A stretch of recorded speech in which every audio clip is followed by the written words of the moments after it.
assessment inside. I look, from a project point of view, is there an area that you're looking at technology, either wearable technology that will support commanders? So one of the things that we did look at was probably our health and safety. We ended up to our health and safety department. They, in conjunction with our BA department, trialled something. We've done quite a think the technology's there because it was an in-ear piece. I think GMC are doing a little bit of work on that as well, I believe. It's an in-ear piece what links to a mobile device. The mobile device has to be in your pocket. Compartment firefighting, it's not the best place for your phone, is it? But I think the technology is moving on, and I know GMC are doing quite a bit of work with that. Other technology, not really. We've just gone on to telemetry boards in the last 3 years, so that was sort of a big step for us. But we've looked at other techniques or the technology, and again, from Paul's there, well, GMC use a term called building softening, so they'll turn USAR out, or their technical rescue team, and they'll take hoardings off walls, or they'll cut a hole in, cut your door in that wall there. So our technical rescue team, like it's simple, we could probably do that. So I got a colleague from GMC to come over, and he said, well, actually, we do it, but no formal training in it, so I can't offer it. So together, we kind of work, we put a day on.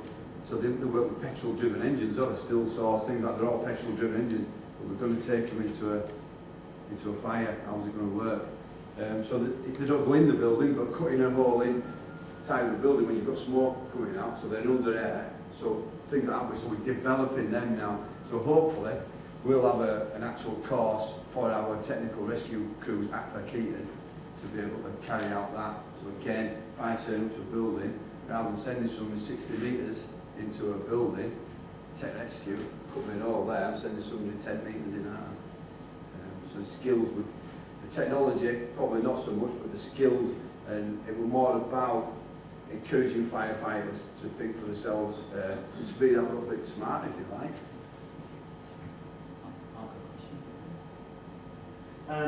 You talked about sharing learning from you in the region. I know you know West Yorkshire because I've been there quite a few times. Yeah. Sharing it nationally, and I still think that's a gap nationally as well. Because absolutely, like Paul's world, we'll get our little debriefs coming through on pay, but it's still not. For me, it's quite so we share all our packages on Fire Learn with the Kent system, and we do Noel and Joel and all the other things. But again, do you share all your stuff onto the system? And I think it's how we get it out. Our drum and mill presentation has gone on to the national operational site, Jim, I believe. Yeah. But Paul's Hairwall, due to the sensitivity of it, we didn't feel it our place to share that with other fire rescue services. We believe that's down to Manchester. It's quite difficult for us to share that because of just the reporting on it really. Absolutely, I can understand the sensitivities, but this is how we need to learn, isn't it? So from a West Yorkshire perspective, any incidents we get, like our drum and mill and things like that, the decision has been made. Correct me if I'm wrong, Jim, but the decision has been made that we will share it nationally. Certainly regionally with our neighbouring brigade, but it will go on the national learning side. I'm not, if I'll be honest with you, I'm not fully aware of all the technology behind all that. But no, it's really good. But this is where there's stuff that you've been exposed to that we'll get the same sort of stuff. Absolutely, yeah. I believe there is I was supposed to go to South Yorkshire today to present our drum and mill presentation down there to a national officers association meeting. Obviously, I'm here, so somebody else will go to present it. Just a question about, obviously, a lot of work to do there about changing risk appetite and misconceptions of firefighters, what was thinking firefighters. So you put all the stuff in place in terms of awareness, education, equipment, change procedures. And then the feedback that we've got on the courses, we get some really extra figures there, 100% I'm going to change the way I work, and 98.8%, this is going to change and improve the way I work, my effectiveness this amount of performance. Yeah. So we've established all that at points of training or points of awareness. Is there an operational assurance programme to follow that's going to specifically look at some of the cultural aspects? I'm additional to our training centre. So we still run our one-day beer training assessment. So we go up and do Wi-Fi training assessment for one day. They do then they do a one-day assessment. Assessment day where we'll do a 4-pump exercise. So that's a bit of a command assessment and BA operational training. And then they do the seminar. And then I'm continuing with the exercises. So what we're trying to measure is where we were as to how crews reacted to the scenarios and the environments that we put them into, and to where are we now. And if that's where we are now is exactly the same as where we were in 2016, then there's more work to be done in there to assure that. Really difficult to measure how somebody feels or thinks, isn't it? But I believe by our training and assessment, how it's set up, that we'll be able to sort of capture that. Yeah, I think what's been helpful in that this year is this hybrid approach where, you talk about, it's not just about awareness and education, you also introduce extra equipment, when you're changing procedures, you've actually got that support framework for that change in appetite as well. Yeah. So from my perspective, 2016, so it's just 3 years now that the new procedures came in late February, early March 2016. But to be able to introduce stage 2 engine control system and let an individual have the opportunity to be an engine control plant supervisor, because to do the job right, it's not an easy task. You've got to put a scenario in for them. You can't do that e-learning, you can't do that as a tabletop exercise. And we're being this is our second round of these exercises now. We're monitoring these individuals doing that and putting them into that situation for real. It's not a computer game.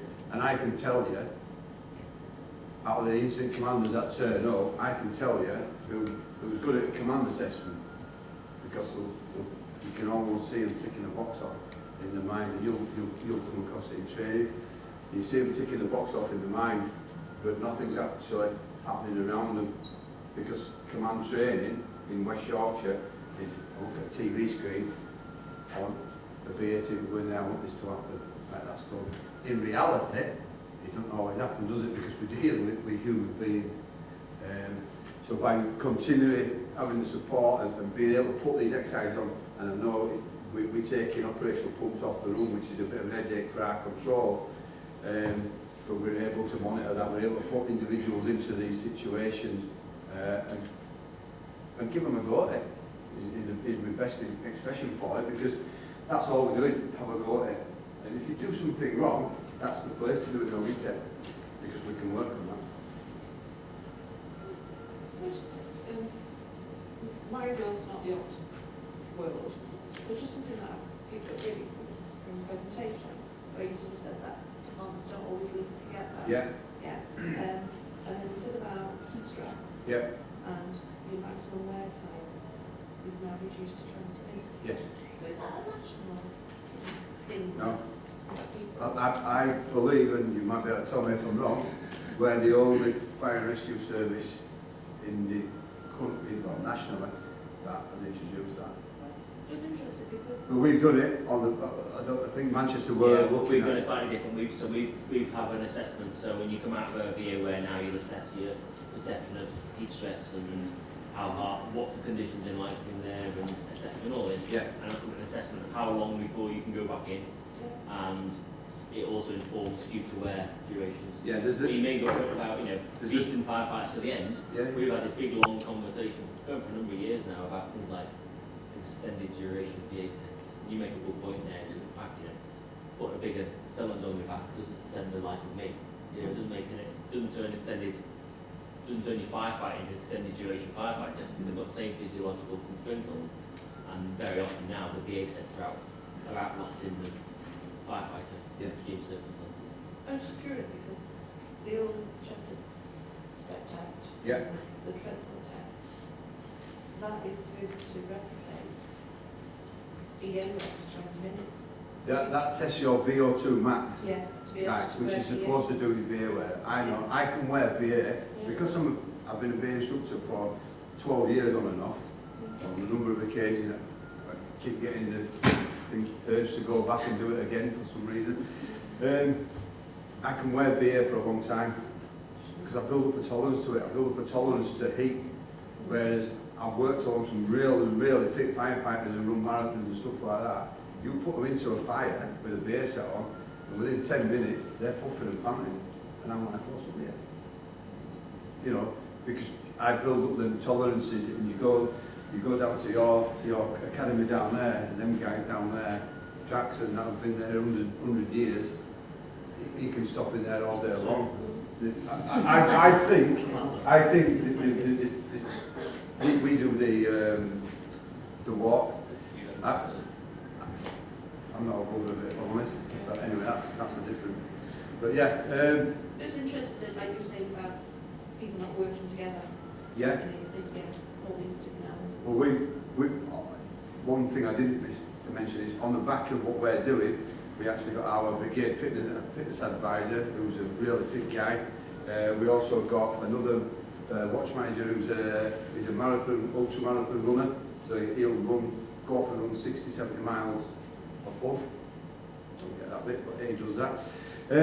So we took him to a lab at Leeds University, hooked him up to what they do, normal room temperature, and they did our walk, 12 minutes, incline going up. They did that, not even out of breath.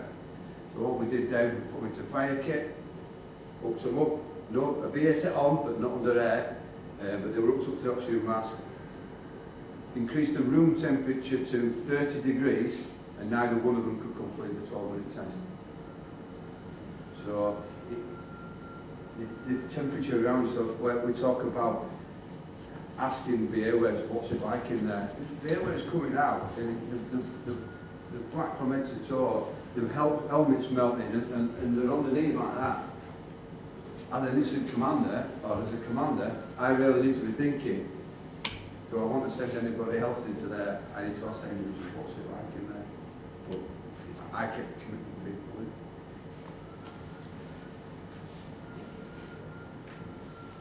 Yep. You say that you reduced your beer website mix. Will that cause you some issues with cross-border incidents and management? Not that I'm aware of at the moment, because we'd wear separately anyway. Across border with us as well is going one way is Skipton, which is North Yorkshire, which is retained. So they work totally different. A lot of things they won't use PPV and things like that. So we tend to use just our own thing. But when we realistically think about it, 20 minutes at a house fire, and they're going to have done it out, they're going to have gone in, done the business, and they're going to be back for Tier Middle. It's more your larger building fires and things like that. I'm not aware of any fires at the moment where it's actually even been documented we've had to do it. There's a programme across border training to familiarise local crews with differences in working practices, procedures, and technical plans. So that helps. Yeah, thank you very much.